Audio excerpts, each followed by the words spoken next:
Hello guys, in today's video I will be showing you how to fix the Instagram uh, effect not working problem. So the answer is easy, just go to the settings and then scroll down to the apps section and then go to the search and search Instagram and then go to the storage, and here you will find this clear cache option. Click on it.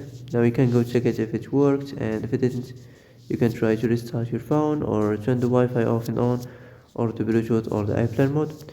Also you can try to clear data, but be careful. If you clear data, all this application's data will be deleted. This includes all files, the settings, the accounts, the databases, etc. So be careful if you want to clear your data. And that's it for today's video. I hope this is the answer you've been looking for.